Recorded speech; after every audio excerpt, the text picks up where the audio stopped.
Hello again, and welcome back to the new episode. And guys, just full disclosure, we had some technical issues. That's why we had to take a longer break, but we're back and hopefully with better audio quality. So, say hello to our new guest, and which is Jimmy Duda. And if you're brave enough, then try to pronounce his Polish name, which would be Przemysław Duda.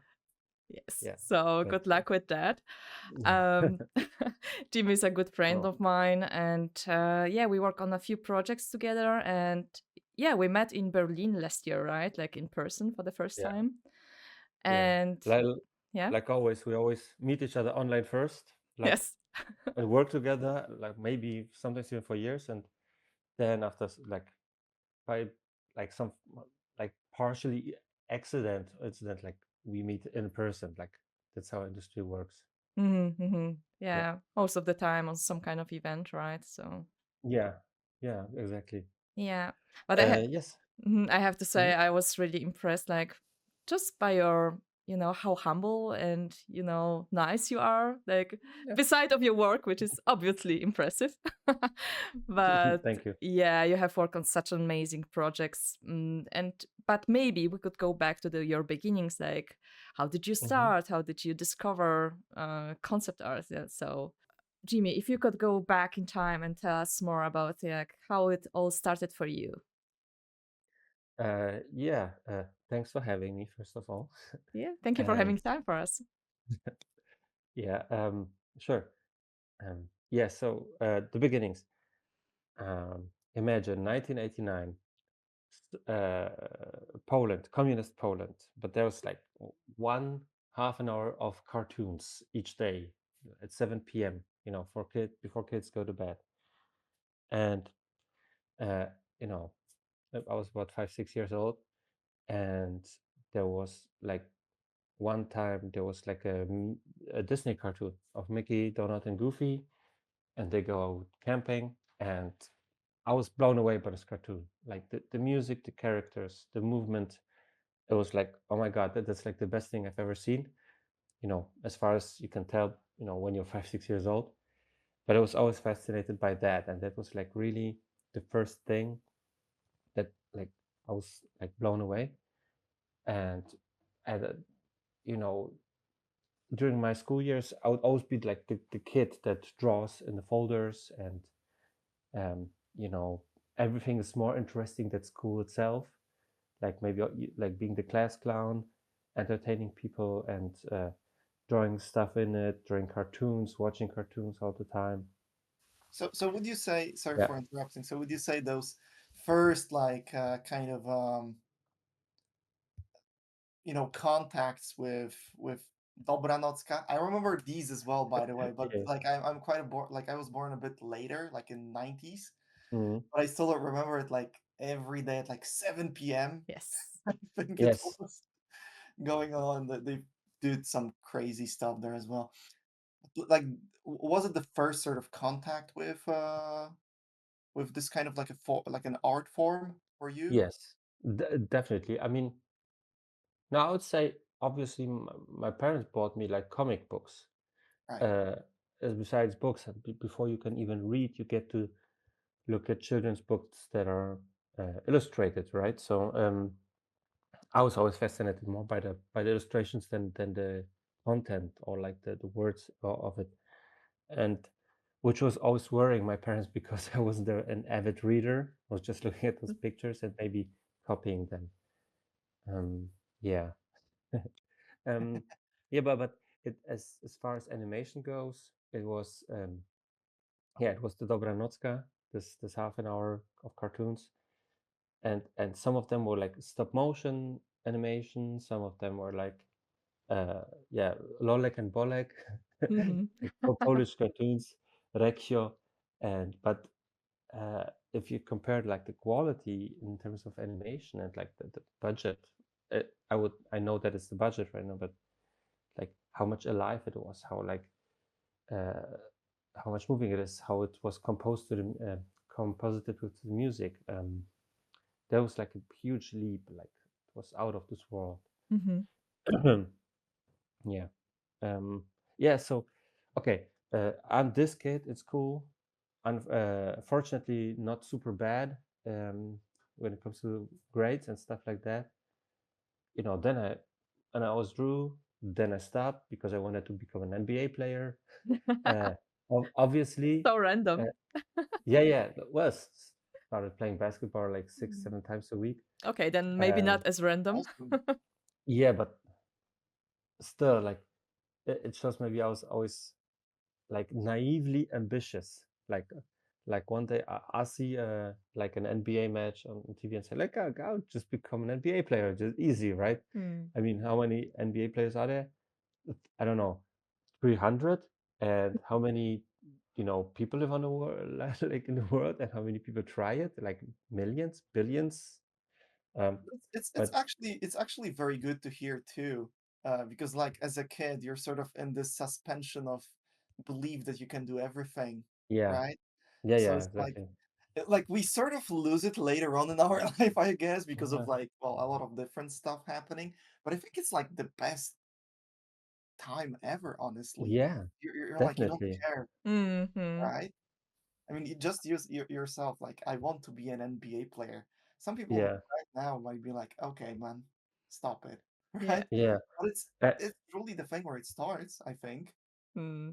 Yeah, right? exactly. It's the other people actually, and telling you, oh yeah, it's so hard to get in there, and you get all the how much coincidence, luck, work it takes, and how slim the chances are, and then you get discouraged basically from the things Right. that you love. And when it comes to like to animation, I actually discouraged myself because Mhm. someone like when you're not like a small kid, but like as a teenager, you kind of I was interested in that, kind of get to know what the techniques are. Oh, animations actually, you know still images one by one and stuff like that, and you draw that by hand. um and I thought, oh, that's super cool, but I don't want to draw the same figure over and over again. Hmm. Like I'm too cool for that. Like it's like boring, repetitious. Now I would love to do that. Like, but as a kid, it was like, oh no, like I want to come up with worlds, come up with that. Like, but not the repetitious tasks. Yeah, And the perspective is changing, right? yeah, yeah, Now you're also a that. kid. Exactly. And quite literally, the perspective is changing because you draw the characters from different perspectives. Yes. It does. And that as well. And we also get discouraged by our by the lack of our abilities. Like if you don't like, oh, I would hesitate. I would love to draw comics, but I was hesitant to draw them because I didn't want to, like, because fearing that the characters wouldn't look the same in each frame, Mm. Hmm. right? So um, uh, now I'm now I'm confident that I can do that. And for example, using 3D helps with that a lot because you have the base model. And yeah, I'm in the middle of creating my kids' book, but that I'm illustrating and writing. So I'm not hesitating with that anymore. But I acquired those abilities, those skills, and now a lot of possibilities open up. Um, yeah, but as a kid, it's different, right? Yes. One sec. My morning wine. Yeah. Just for everybody involved, it's not wine. Yeah, It's we like were just maybe it's a joking wine in around. some Yeah. other Yeah, country. yeah, that's what you have to tell the audience. Yes. No, Yes. we have to. It's YouTube, okay? Yeah.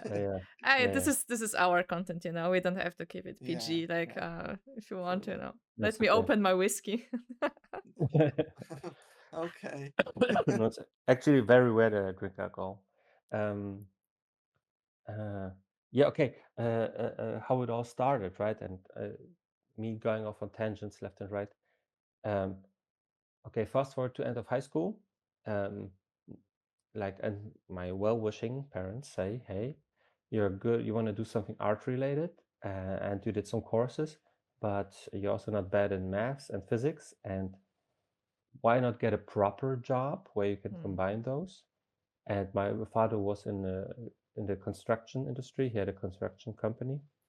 So so he just said, "Hey, why don't you study architecture?"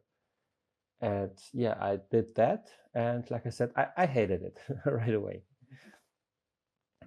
Um, yes, because I quickly realized it's uh, hmm, it's like, you imagine all those maybe cool buildings and like towers and like cool architecture that looks fascinating, but I quickly realized it's like maybe 3% of like making something cool, and the rest 97% is engineering um, and physics, how it so Hmm. the building doesn't fall The collapse onto laws. itself. Yeah. Yeah, and laws. Yeah, freaking laws. Like especially in Germany, everything has a law. How big each door can be, how thick each frame, how like uh, stuff like that, and you have to also take that into account.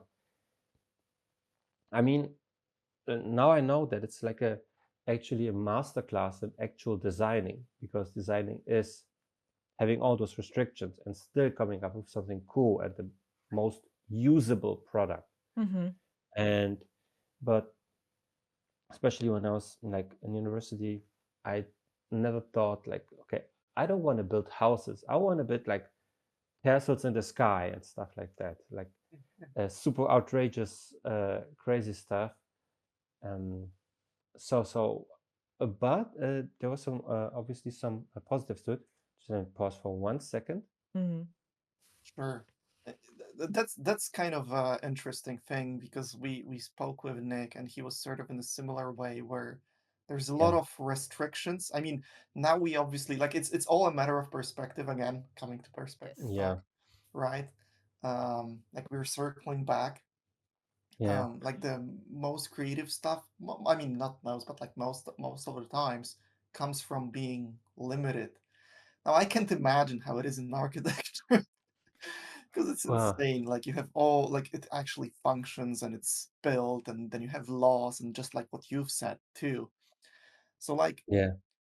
how did you like? You obviously wanted to create something non-existent and have fun with it, being more creative and open.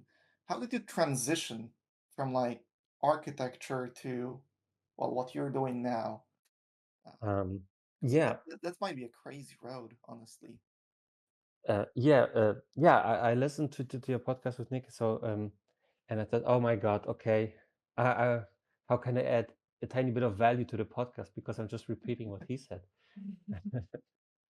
um, There's always something that needs to be okay, said. So that's and everybody has their own experiences. Yeah. So yeah, anyway, I would, comparing myself, I would say I was even more anti architecture in that regard, because I struggled, and also I thought I didn't fit in with the crowd, um, with the people. So it was kind of tough time for me the first few years. But I realized, okay, focus on whatever cool stuff you can kind of salvage from this non-optimal situation. Hmm. And I saw, oh, there's a Photoshop course. There's a At first AutoCAD was like an, it, it was the architect's um, painting, drawing app. But I quickly switched on, oh, there's a 3D component to it, which was super lame and super super hard to create, like 10 minutes to create like one prism, like one 3D object. But that was already fascinating. And I realized, oh, they have a SketchUp course and they have Hmm. a 3ds Max course. So I went into 3ds Max, the course, and said, hey, wait, you guys, this is the software that is being used to create movies and video games. Like, that's what the pros use, not like some around the bush, like it's a secret. No, that's actual software, and Photoshop as well. So like, oh, the, what the hell? Like, I can use this, and I can learn these tools, and then I work on movies and films, movies and video games. And I was like, oh my God, yeah, I need to do that. And the second half of my university, I focused solely on that, and that's when like my like mental health went up, my psyche went up, I found my way, even though it was like free free YouTube, I think, still, like not Mm. even knowing what concept art is, but knowing that this is being used. Hmm.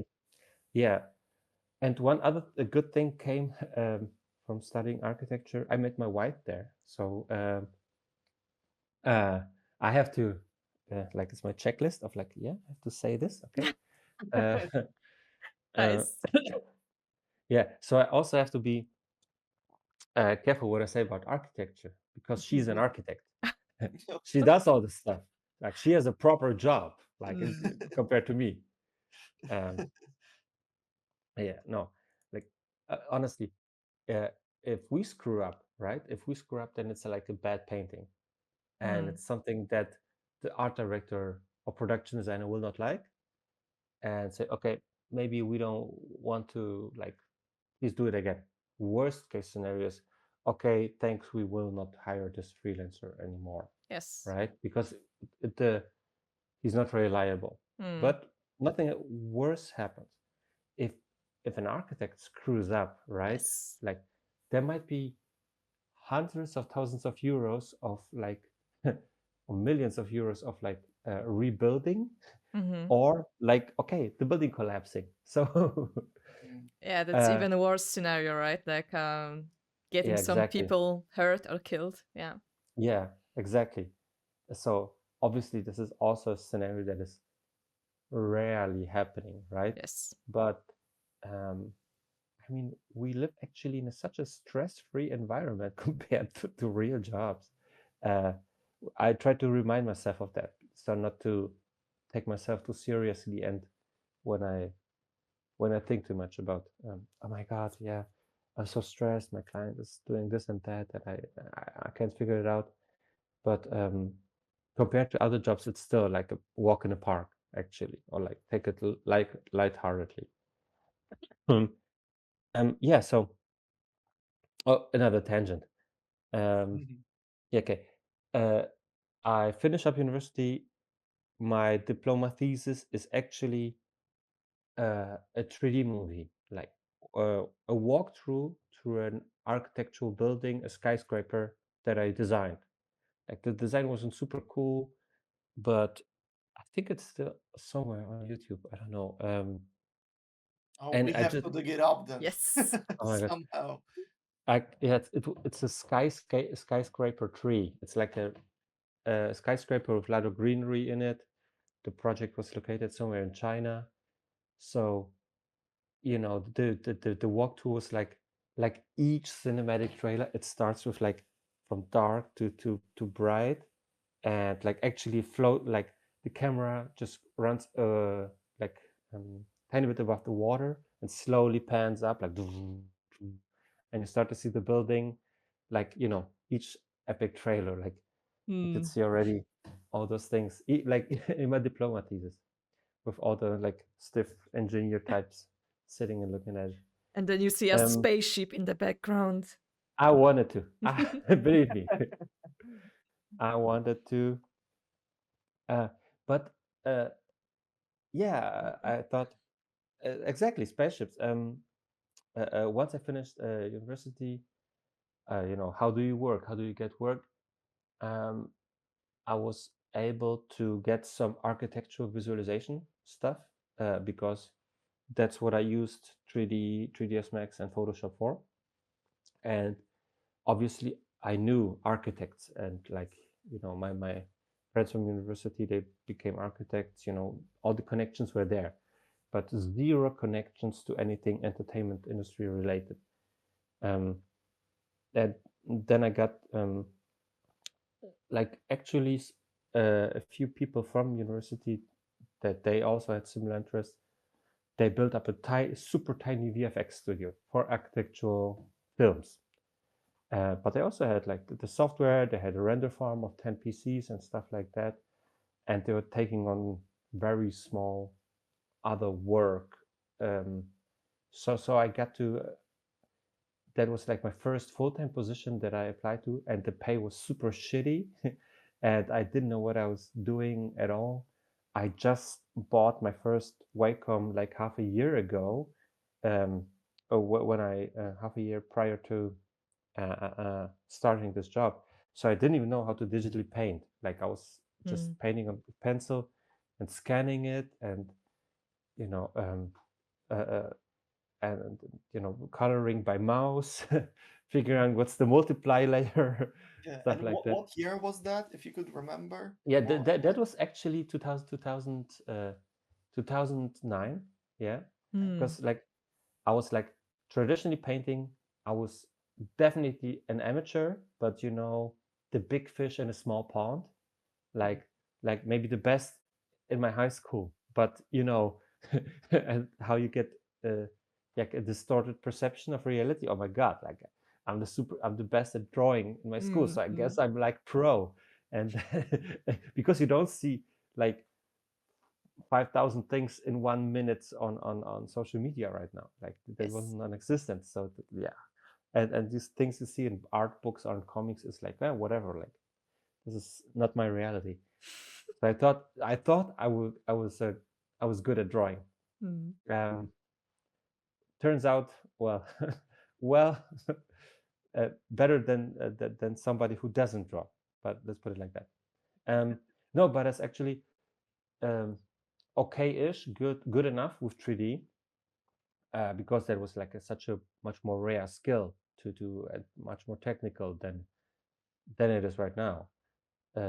How easy it is to render stuff, to model stuff, Mhm. actually today. So yeah, I worked at this company doing architectural visualization a little bit. We also got a contract for a tiny movie where it was a little bit more sci-fi-ish, but also tied to a product. So yeah, that was the beginnings. And then 2009, YouTube and Feng Zhu with Feng Zhu Design Cinema started up, and it was like, okay, that's the stuff that I actually want to do. Like that was like fascinating. And that was 2009, and that's what I knew I wanted to be a concept artist. And I was 26 by then. Mhm. Yeah. So um, uh, I got to work in then later it switched from this super small company to actually 5 years. I went to Düsseldorf, which is like in West Germany, to work. I got an offer to work in a small VFX company because obviously, not only did my work, but also, worked on my portfolio Mhm. and did the spaceships in 3D that we talked about. I worked at this VFX company. They're called Congas. Also as a 3D generalist, but I also wanted to like all the time do as much. Hey, can I do some pre-production stuff? Can I do some style frames? Because they're called style frames in advertising. They did mostly advertising. Can I do some style frames? Can I do this? Always trying to push myself into the actually not only like reproducing realistic stuff, but also creating, like putting in my ideas. Mhm. And the companies were really hesitant, and they said, no, you do nice 3D images, Jimmy. Why don't you stick with that? We have like a creative team. You don't have to bother with that. Like petting, like yeah, okay, Maybe nice one try. day. Yeah. Yeah, but I managed to get yeah, maybe one day, like, yeah, sure, buddy, keep on dreaming. Um, but I was able to squeeze in some storyboards for some commercials and stuff like that, where you really have your creative input regarding the story, Mhm. for example, and like composition and stuff like that. Um, yeah, that was like from 2012 to 2016. Uh, a lot of life happened in that time, obviously. Uh, my then girlfriend, right, from university became my wife, and we had our first kid. And then an opportunity came knocking in 2016. I was like, actually, look at it.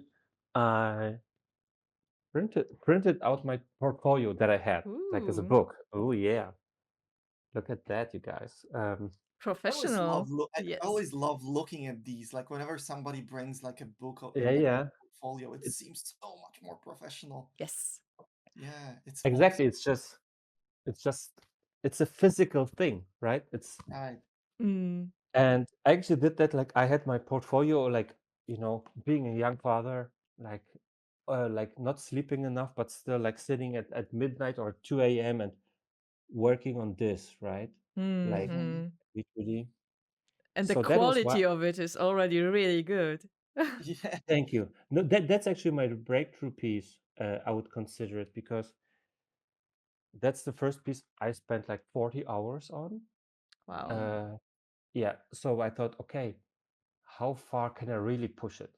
All the time I thought, yeah, I can do cool images. If I just had more time, I would like to add this and that and this and that. And I thought, no, screw it. You tell it to yourself, but you never actually do it. So Hmm. why don't you really spend 40 hours on this shit? And yeah, I did that, and turned out yeah, a good piece. Like I was really happy with it. Also from a story point of view, and from the world I created, and also that's actually my wife photoshopped in Oh. Oh, that's awesome. Now, there. Yeah. looking at these now, with the experience that you have now, Mm, and again coming to the perspective talk, obviously at that time you had a kid, mm. uh, probably a lot of different stuff happening around your life. Do you Mm. look back fondly at that now, like looking at this piece from this perspective, or is it like I don't want to go back then because I had so much? Uh, mm, Like I looking was back never out. fondly at the Yeah, time, yeah. as like you know. I try not to think about, oh, I want to go back to that time because it's not happening anyway. So it's actually Right. a useless thought.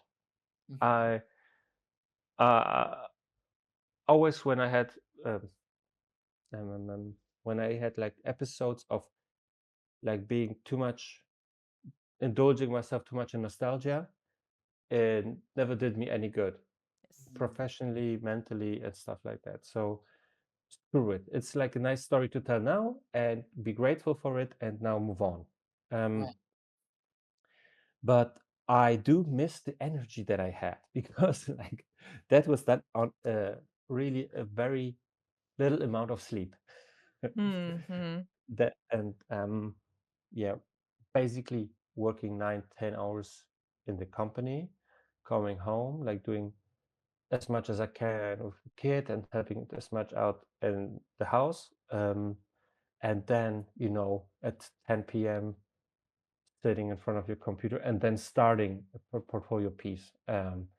So I don't mean to like burn yourself out, but if you have the energy, go for it. That's Hmm. like Hmm. even when you don't know how to do something, if you're young, then you have the energy and use that. Now I Yes. have experience. Now I do things faster and I don't do things that I don't need to, but I also have to because, sounds super old right now, but I don't have as much energy as a 20 something Hmm. year old. Hmm. Yeah.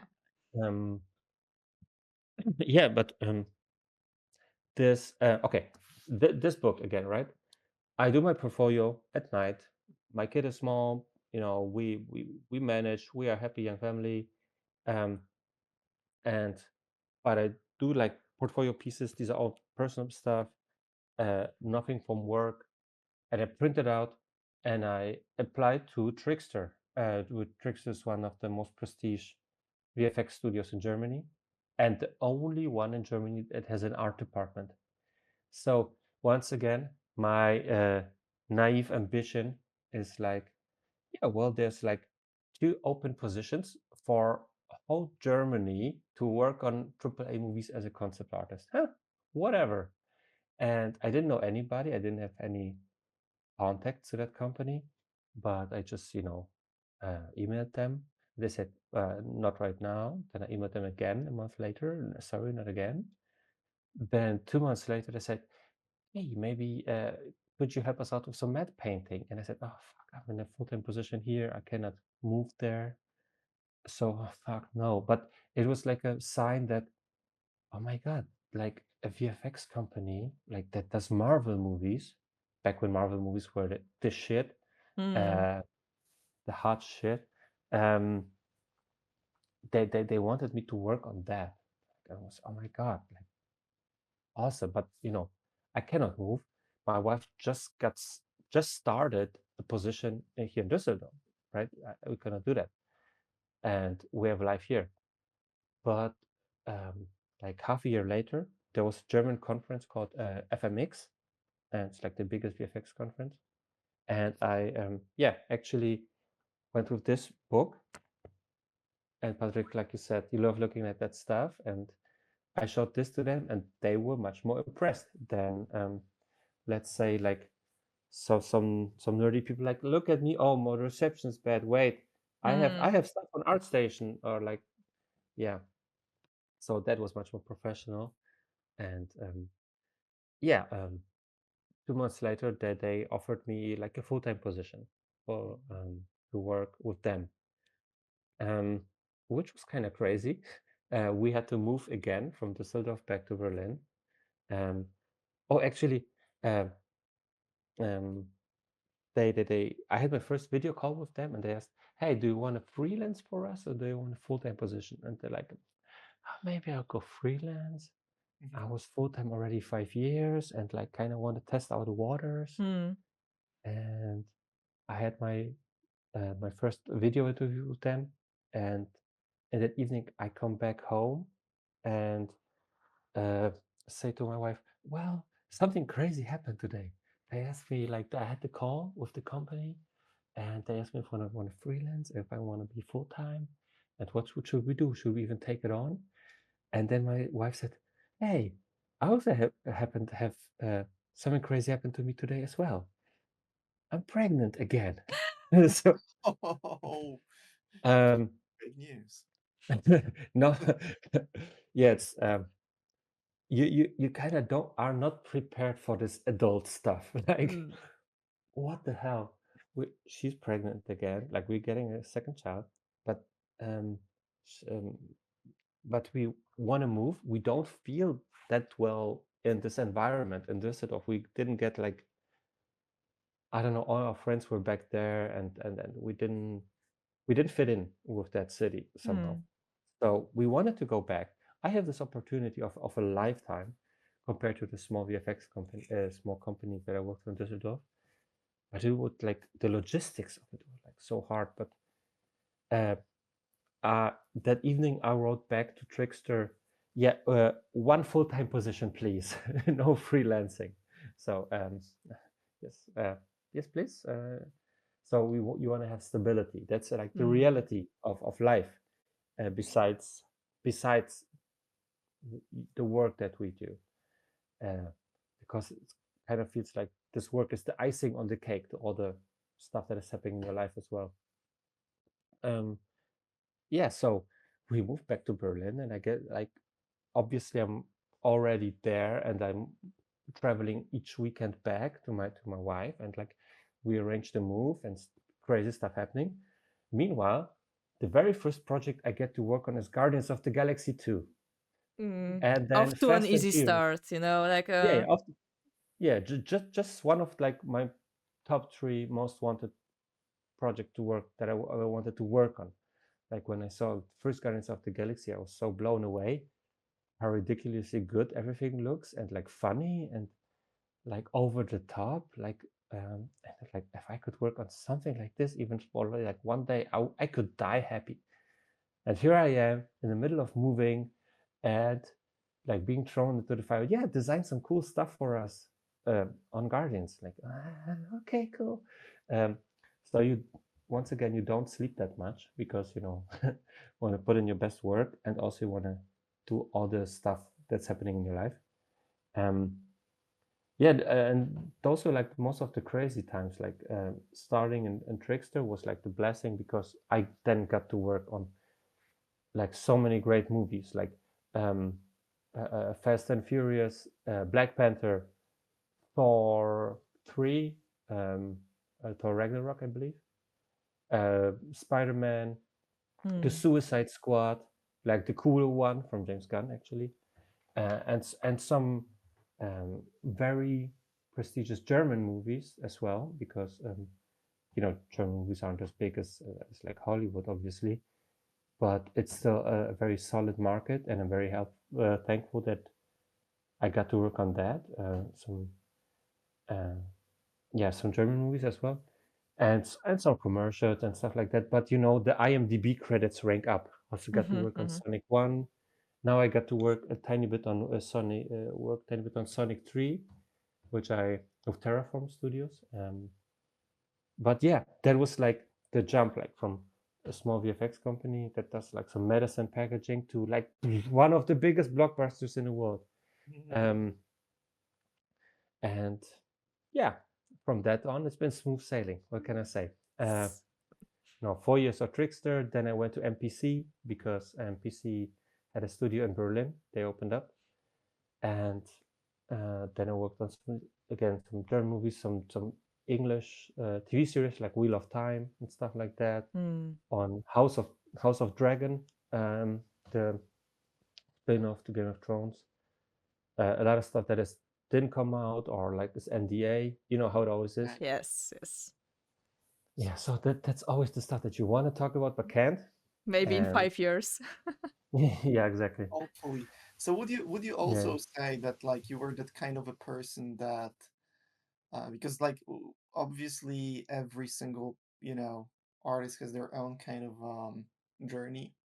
Um, but I noticed some people are, well, I cannot say they're more lucky, but like it's also a luck. Like luck is a huge factor. Would you say you were sort of more chasing? Like I mean, hearing all of the stuff that you've said, it's more about. It actually reminds me of myself, where it's like I'm chasing my next Yeah. goal rather than like waiting. Yes. Oh, you Like have definitely. yeah, was it the same for you? Like, would you say that? Like, it didn't come your way. It's just like, okay, I have this thing I need to go on and let me, let me bang the door. Oh, the windows too, by the way. Let me break the wall too with my head. Yes. Yeah. Yes. That's a great point. Like that. No, I don't hear from a lot of people. You have to be resilient as hell and try again and again and again. Like with each painting that you do, and you don't see how you don't see how you get better just by looking back. You see that. And that's the same with talking to people. I was actually, when I started out, I was a super shy kid. I was a super shy at working, super shy at showing my work at first. And then you have to treat it like whatever, like with anything that you acquire, you can acquire a skill. You acquire the skill of talking to people. Have your own workarounds to overcome your shyness. Yes. And then the more you do it, the easier it gets. Like with everything basically in life. Yeah. So yeah, Trickster was the example. I applied 3 times, and like the fourth time I went in with a printed art book, and that's when it happened. And with a lot of freelance work that I got, like I started freelancing in 2022. I didn't wait for like to put one ArtStation thing out and like waiting for the stuff to come in. No, I reached out to Finian, like from Terraform Studios. Hey Finian, I will be a freelancer in 3 months. Maybe I will check in regularly and ask if you have work for me. And it's oh, cool. I don't know. I don't have anything for you. And it's like kind of like on the one hand, could feel like begging for work, but just being in a way professional and upfront about it. Right. I will be then available. Hey, let's try to do something. Is it okay if I message you and ask if there's a project coming up? And so that's what I did. And like after 2 months, then you said, oh yeah, actually have a character design based project. And I turned out to be a great project that I worked on for 15 months straight as a freelancer. Wow. So which doesn't happen that often, and that was super cool. And they designed 50 characters for it. 50. Yeah, be resilient and chase it. Same with the last cool project I was able to work on. I worked on Disney Lorcana, the trading card game. That happened because I actually thought to myself, okay, fuck it, I'll spend the money. I'll go to Lightbox for here from Berlin to LA. be there for 1 week, gathered a bunch of buddies. The shout out to the Potato Gang. Yeah. A friend of Yeah. mine actually went with you there, Jonas. Ah, yeah. He's Yeah. a good friend of mine. We actually started at the same time, so Yeah. I've heard about that too. You went Yeah. to like the observatory too, right? Yeah. Exactly. Yeah, that's Hmm. amazing. Exactly. It was us 5 guys based from Germany. So in Germans are called the Kartoffeln, the potatoes. And so we went and we're the Potato Gang. Um, just humble brag, that is my idea, but Yeah, of yeah, course you're Polish, Yeah. so potatoes, yeah, it's on exactly. our blood. But you know what? For me, it was super Yeah. interesting to hear like your experience because I have been only freelancing in my career, Mhm. and I had a completely different experience. Like whatever I was trying to chase a job, I never got Mhm. it. Like everyone who Mm. knows me knows that I wanted to work on the Assassin's Creed, right? I reached Mhm. to every single art director. I even work at Ubisoft, and I never got a Mhm. chance to work on it. So shame on you guys. I really wanted it, but um, You've Yeah. lost yeah, like the yeah, yeah. purest talent. I mean, yeah, true. Yeah, both things are true actually, because um, mm, you chase stuff, but you have to basically, I throw everything at a wall and see what sticks. Mhm. So at Lightbox, I went to all the recruiters, all the studios that were like all the people that were wanted to talk to me, and I pitched them. Okay, I've been working professionally for 10 years, but I just now started to freelance, whatever, like stuff like that.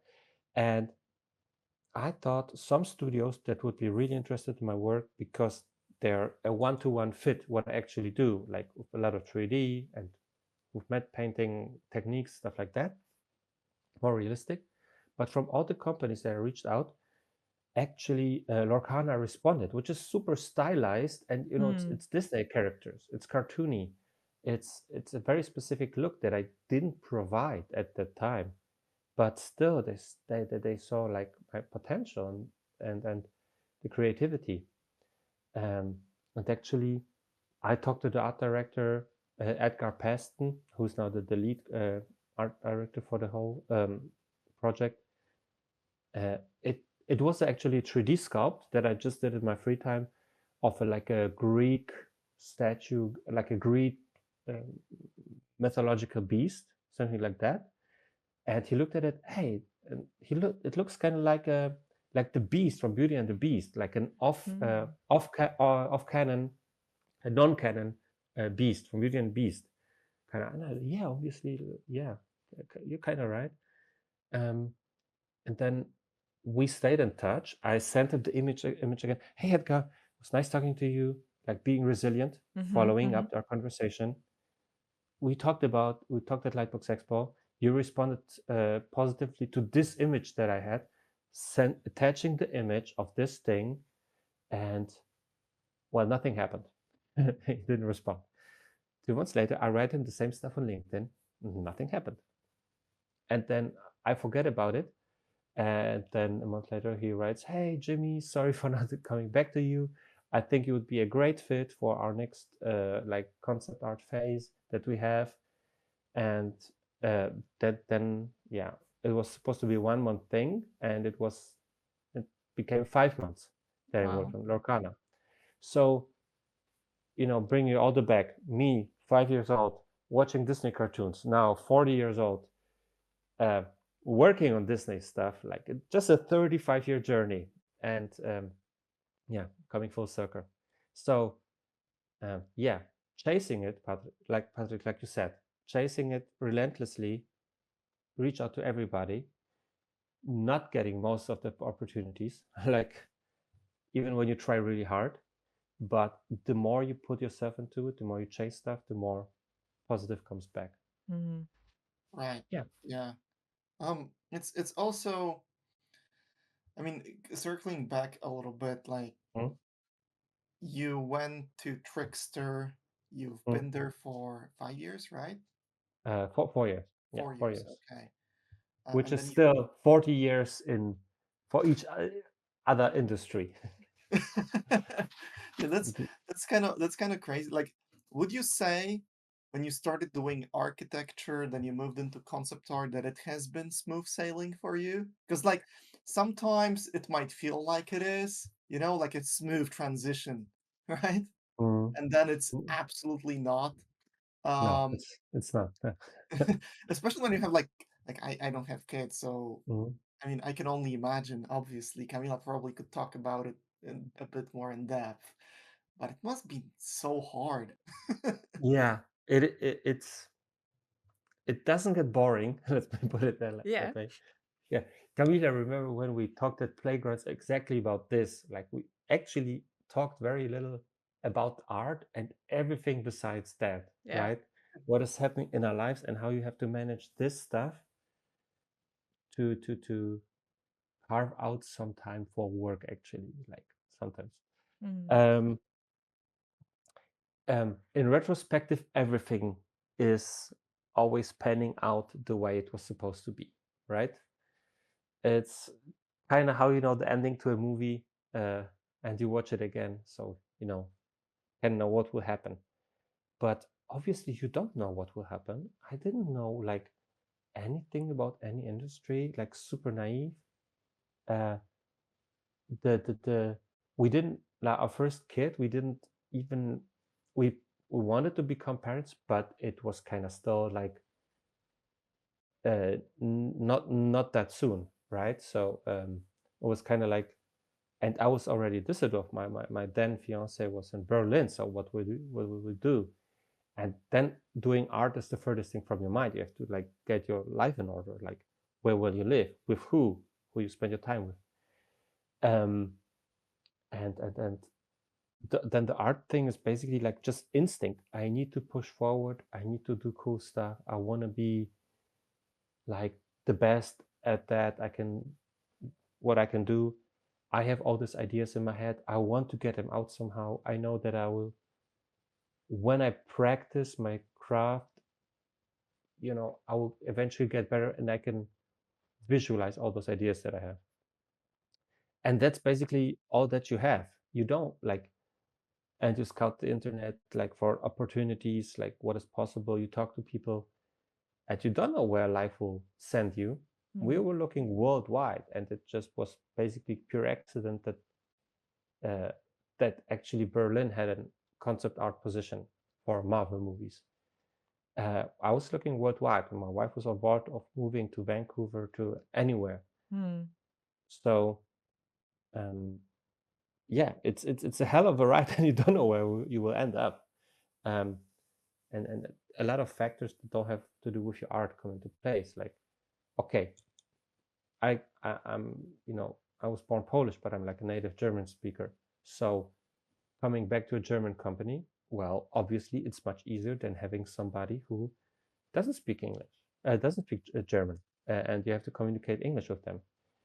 Um, if you're not super good at speaking English, then nobody from the US will hire you, like even as a remote. And we're not even speaking about onboarding you so you can get a visa to work in the US, right? That's Mm. also a hassle for the company. The smallest amount of companies have the luxury to spend resources on that. So you really have to outwork everybody to provide this much value so people want to hire you. And you don't know where you end up. Also, industry is changing, obviously, Yes. uh, with opportunities arising, and like other like things that we took for granted. Obviously, I'm talking about AI. Um, our opportunities are disappearing. Other opportunities are arising, and you have to adapt. You have to see how the stars align and where you fit in with that. Mm. Mm. So it's anything else than a planned journey. Yeah. Mhm. But don't You you are. think it's also Yes. exciting because of that? Sorry for that, Camila. No, no, just go Because ahead. of just the complete unknown, Mm. or So, like, mhm. do you think it's also exciting because of the complete unknown? Like you don't know what's going to happen, but at the same time, as you're getting older, you're like, I want to settle. Like you know what I mean? Yeah. It's Oh, well, like the movie, Everything Everywhere All at Once. I love this one. It's Yeah. Yes. yeah. And I mean the title alone summarizes it. It's opportunities are there. Uh, the path is the path will never be like in a clear like for nobody. Like and life throws you curveballs left and right when you don't expect it. And the good thing is we have experience in being flexible, right? 1 second. So I think my daughter wants to tell me something. Okay. It's Oh, good. absolutely fine. Oh, good.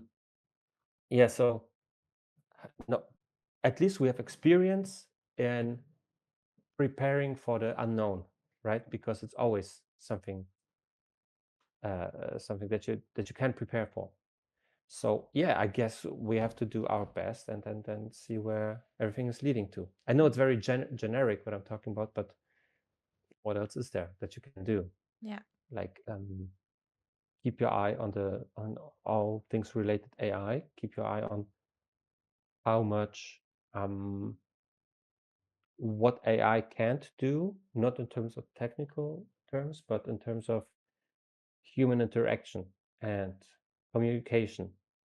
Because I realized um, I'm now the lead concept artist on a German movie for uh, I cannot say more right now, but the experience that I have with similar movies is I think that's the crucial part.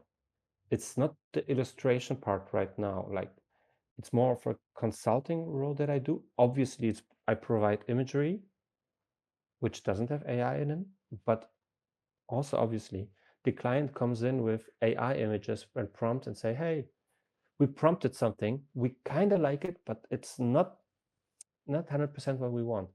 So can you make sense out of this? Because then you have to puzzle the things together. Actually, it's not that different than having mood boards, right? Provided by the client. Kind of. Yeah. But it is, a step closer to what they actually want. But yeah, uh, I see myself going more to this direction just because opportunities arise with that. Okay, can you provide us with some expertise? It's about the characters, so I have a lot of character design experience, so I know anatomy and stuff, and all that compounds, and it's not I would say, obviously there's the craft component to me illustrating and using 3D and sculpting and ZBrush, Blender, whatever, but it's this experience and the knowledge behind that, what is useful for this product and what is not useful. That's what's that's what it's keeping me employed and that's where I can give value more, right? And instead of just prompting some shit, Yeah. which I'm not a super fan of. Let's put it like that. Yeah, me neither. Like the whole ethical side of it is very questionable. But I think we as a concept artists we are quite flexible because over the years, like we had Yes. to learn new stuff, in Photo Bash and 3D and everything. So I think like most of us will manage, to I don't know, Well, take it on whatever comes our way. But yeah, I just wanted to go back to your personal project because you hinted at it at the beginning about your book. So can you tell us something about it? yes, I can, and I want to. And I wrote a kid's book, and I'm illustrating it. Maybe like, yeah, you can like paste in some of the artwork that I already sent you. It's called Maummel, half mouse, half bumblebee. I wrote it in German, so in German it's mouse is obviously mouse, and bumblebee is Hummel, so halb Hummel, halb mouse, mouse, Hummel, Maummel. So that's a portmanteau of those words. Yeah, it's a kid's book, and it's about a little mouse bumblebee mix that she doesn't feel she belongs because she's not a full mouse and she's not a full bumblebee, and she thinks less of herself. And it's about accepting yourself for who you are, not, and not see yourself as like a failed attempt at something and a failed attempt at something else, but you make up more than just the sum of your parts. Mm-hmm. And uh because and I wrote it like in rhyme form, like the Gruffalo, which would be like the most closest inspiration, I would say. This very popular kids book. um and yeah, I have to actually 4 verses I have to rewrite, Mm-hmm. and I have to do half the illustrations, half of them are done. I have a publisher, and for months I've been like not doing those 4 verses that still need to be done before it gets into the next phase. Uh, how you do art, and you kind of get stuck with like your, I don't know, 80% finished stuff, Mm-hmm. because you're not sure when it's really finished and like in which direction to push it. Yeah. So that's where I'm at with my kids book right now. I'm just curious, And like how this is happening from working on the Marvel movies to working on a kids book. Yeah. Like, what was your thought uh, process? my thought process was Yeah. like I'm walking with my wife and my kid that is 1 year old. That's actually 10 years ago. um, and we say, oh my god, she's like a cute little mouse. She wore, she, but also she sprints around everywhere. She flies like a little bumblebee, and it's like, ha ha ha, like a mouse, like a bumblebee. And then it's like like a Maummel actually. And I Mm. thought, oh my god, that is so cute. Like, let me just sketch that out. Let me Oh. just draw that once. And we kind of fell in love with the cuteness of the character. And for years it was just like this, and I thought, okay, I should do more of that. I should do more of that. And then again, like I said, some naive ambition came to it. I want to be the next Hayao Miyazaki. I want to do stuff like, create my own words. Mm. But what can I do that's manageable? Okay, I'll do something like a comic book before it gets into a movie, right? Mm. Or like a video game or whatever. I want to do something that's manageable in terms of scope. Okay, a kids book. And I used to write music. I used to compose music a lot as a teenager, as when I was in university too.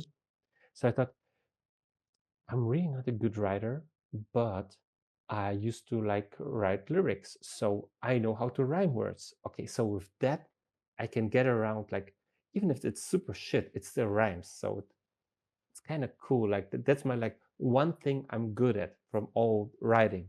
Mm-hmm. And so I write it in verses. And and then now, after like all the stuff that's happened in my life, like besides work, uh, I managed, I talked to people and showed them my like sketches of Maummel and some reading, and I found a publisher for that. Just, not even right away. I just talked to a producer friend of mine who's like producing movies, but she said, screw the movie industry. I just want to go back to making kids books again, because she was from edit. She did, yeah, she was from a book publishing company. That's her background. And she went back to that. She started her own company, and she said, hey, Jimmy, you showed me those sketches once, and I fell in love with the character. Why don't you publish your book through me? Mm-hmm. So it's, again, being resilient, showing your work to everybody, and then nothing happens for a few years, but it might come back to you after like Yeah. some time. And now it's nearly completed, and I just need to go do those 4 verses, and then it's actually finished. It's And also knowing the people, being in the right time, sort of like whenever I speak about luck personally, it's also like a preparation in a way, yeah, right? So those opportunities don't come from nothing. Like you yes, literally know a person, right? You already worked, and that's sort of the networking that I'm trying to push to whenever somebody talks to me about, like how do I get in or something. yeah, I feel like, somebody meeting you face to face and you're like, oh, that's actually a normal person. yes, yes, Mm-hmm. totally. It's like it's extremely important, right? It's just this weird thing of I don't know, when you come up from being a child, and the most adults that you talk to are your parents or teachers. So this is like the adult world, and you're a kid, and then you're in your own bubble. And then you start to realize that it's actually everybody. They don't know what they're doing. They're all the same. They used Yes. to be young. They say have the same problems. If you are like me, like 41, I've been a 25-year-old. I've been a, I don't know, a 15-year-old. I've been this. I know I had those experiences that the young people have right now as well. Hmm. So we can always in a way relate to young people. So and when I see another person that is like an adult right now, I see, oh, he has been like 15 years old and doing stupid shit like when he was a teenager too. So it's like, don't be afraid of just being other people. That they all have the same experiences and stories.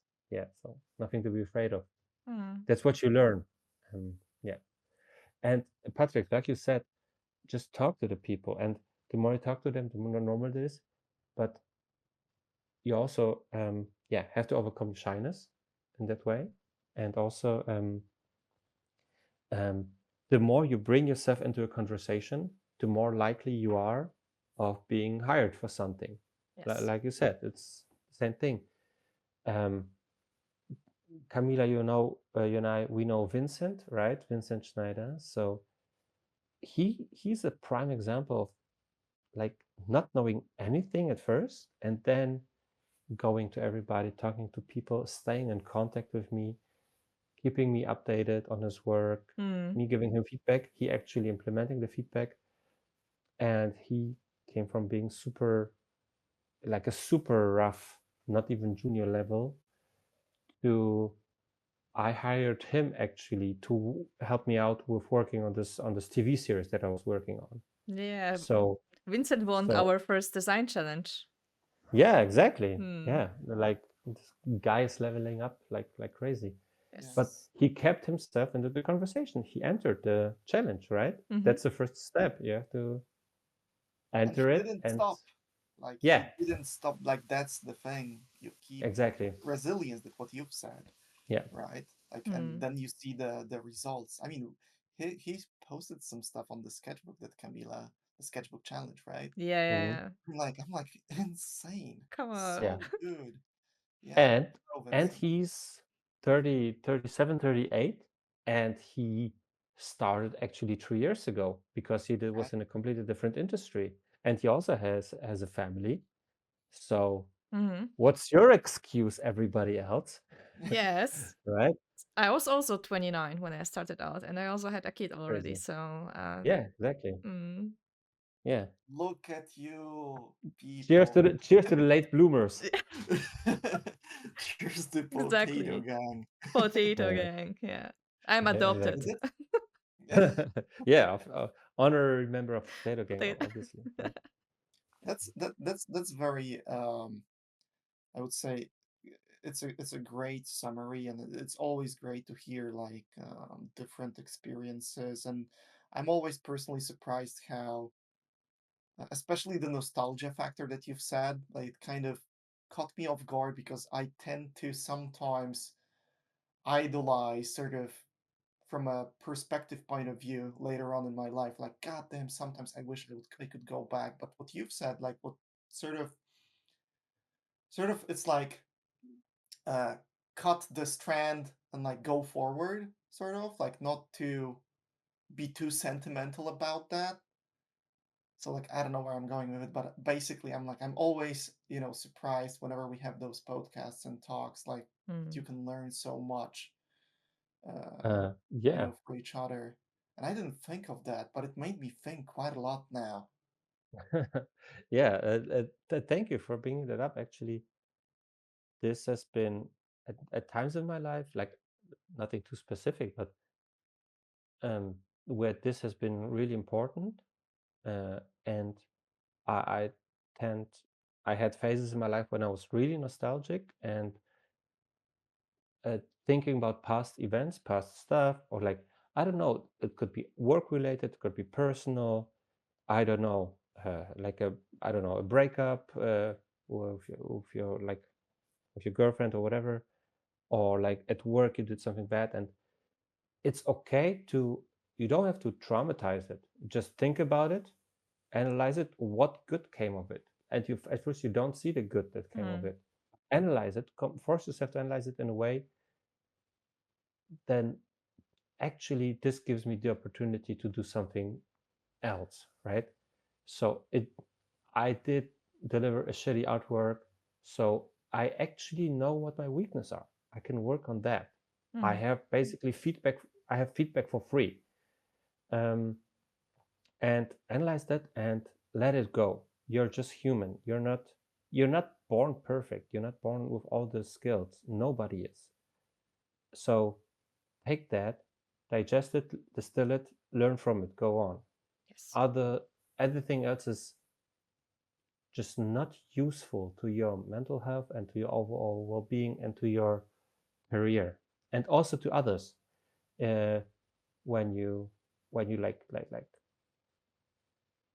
actually like when you just think about past events that Mm-hmm. happened, or you are too much or have too much of sorrow for future events, or like anxiety for future events, what will happen, how could I screw up, that's actually taking away your energy from doing productive stuff, doing stuff that is helpful to you, or like, I will not do this. So, um, no, I have to go back one sec.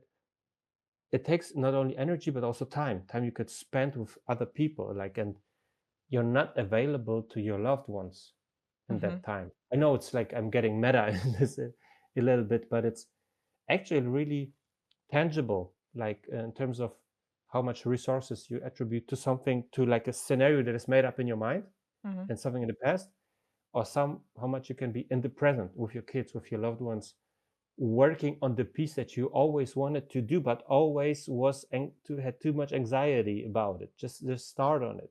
It's not useful to, you know go too much into these things Mm-hmm. and sentimentalize. Yeah. just just freaking do it, like Shia LaBeouf. Yeah.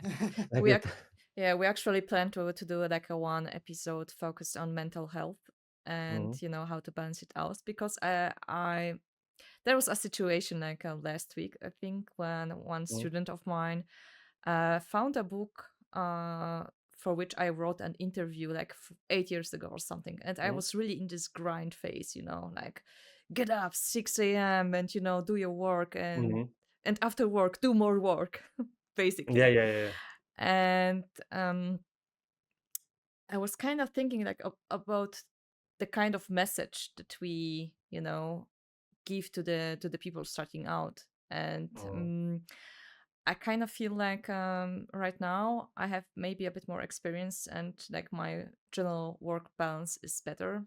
But I don't feel like an expert in this field, so we will have a guest who is specializing in it. oh, nice. Yeah, but I feel like it's very good to openly talk about it and like all the possible traps in, Yeah. I mean, you almost don't even have to be, oh my God, we have to talk about mental health. Like, it gets demonized so much. Like, just everybody has like certain potential and certain like flaws, not even flaws, but certain characteristics that tend to, if you are too much investing your time and energy and thinking about your things that you consider flaws, well, then obviously it compounds. Mhm. And also, it's with each podcast, with each interview that you listen to, you always have to take it with a grain of salt, and people take it for Yes. face value. Because when I said earlier, yeah, I was tired, but I had energy, so I went for it and did my portfolio at night. Well, if you're not the type of person, don't force yourself to do that.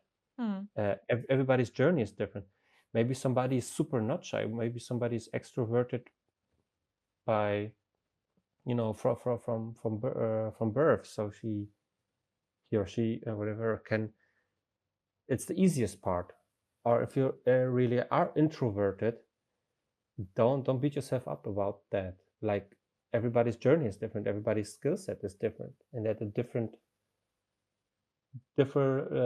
differently developed, right? Not only like how much talent you have in a certain area, Mm-hmm. but also how much you developed it and how much you were able to develop it as a kid, as to work. So there's like this kind of math equation with all the characteristics that you have and skills, and it multiplies and divides and stuff like that. So it's a beautiful long math equation that is life and work and everything. Mm-hmm. So, and mental health is one thing, being shy is one thing, being good at perspective drawing is one thing, being good at 3D is one thing, whatever, like anything. Yeah. So don't beat yourself up, kids. Do what you do. And in retrospect, it always looks easier. Hmm. Yeah. So now we have Jimmy or Przemek that has been working on all the fascinating projects, big ones, small ones, coming from like an architectural background and dabbling a bit with that. Um, like a lot of life experiences too, and now you're doing a kid's book too. I know it's a very hard question to some people. To other people, it might be simple. What's the next step? What is the next thing you would love to do besides obviously the kids stuff and like Mhm. like can you tell us a bit more, or maybe you're like, I don't know what, Mhm. something's going to happen. I'm just, going to adjust when it's going to happen. Yeah. Um, it always changes. Right now, is basically you summed it up already. Uh, it's projects come and go, being resilient, trying to acquire projects, hopefully doing good at freelance. I plan on staying freelance, Mhm. or at least I'm not actively applying for a full-time position. Mm. But staying resilient, staying in touch with a lot of people, trying to do more podcasts and more interviews and more talks. I got the opportunity to talk about character design at the uh, Stuttgart Hochschule der Medien, so Mm. Stuttgart University of Media. And I enjoyed doing talks, and I thought maybe I could like salvage all this experience and all the stuff that I did so far, and go out in the world and be invited to, I don't know, travel somewhere, talk about my stuff, have a nice experience with a lot of people, and yeah, then come back. So utilize the stuff that I did so far in this way. Mm. So I mean, talking to people from other conferences about me doing talks, and obviously they say, okay, it's always good that you have more social media following and more ArtStation followers, Insta, whatever. That always helps because they, you know, that what gets people's attention and sells tickets. So that will be I want to ramp that up quite a lot this year. Also because my book will be published, so it doesn't hurt to have a social media following where you have where you can promote your book back actually, Mm-hmm. and all that besides obviously client work. So, and client work, it's not that you can really steer what will come your way, but you have like the usual suspects in terms of clients may come back. You never really know, right? Right. Yeah, so that's planned. See, you can prepare for a lot of more of Jimmy Duda and his kids book this year. Finally. Awesome. Amazing. Oh, yeah. Thank you. Um, yeah, that's it. That's also I plan on running the triathlon, and also Oh. I will do. Let's talk about that. I mean, Yeah, something besides art. Yeah, yeah, we, yeah, we will do like a special, I don't know, sports and whatever hobbies episode, yeah. and you will have to come back for that. No, Okay. I used to do sports. Yeah. Next topic, Yeah, please. yeah. No. This I think, yeah, we have to wrap it up. So again, thank you so much for being our guest. It was amazing. Like I knew it will be because I already met you in person. So yeah. Yeah, thank you very Thank much you. for your time. Really appreciate it. We know how everyone's busy, so like carving up your time out of Sunday, it's 11 a.m. almost in UK, so 12 for you guys. Mm. Having kids and No family and problem. everything, we No really problem. deeply appreciate it a Yeah. lot. Thank you. Thank you so much. It's been such a pleasure talking to you guys, and it's always great. Yeah, it's just great chatting with you, and you always ask the right questions. Awesome. They always have the that little twist that's interesting, and yeah. But yeah, I'll wrap it up. Actually, maybe one thing that I would like to point Mhm. out in the end, I talked more than I thought about it, but take care of your surrounding, of the people surrounding you, because they keep you sane, they keep you healthy, they keep you ambitious. You do that for them. If you have family, you can do it for yourself. But it's the best medicine and best um, opposite of the spectrum of working alone and being in your head, having people that you're surrounded by that, and so take care of them. So that's why my mom is coming in like 10 minutes, and she brings like lunch. She Oh, yeah, yeah, awesome. take care. Yeah, Great. so Amazing. that's the best thing that you can do for yourself, like surround yourself with good people and stay in touch with them. Amazing. Great. Thank you so Beautiful Awesome. much. words. Have a nice day. Thank you guys. Thank you. Bye bye. Oh, Bye bye. bye. Bye bye. Bye.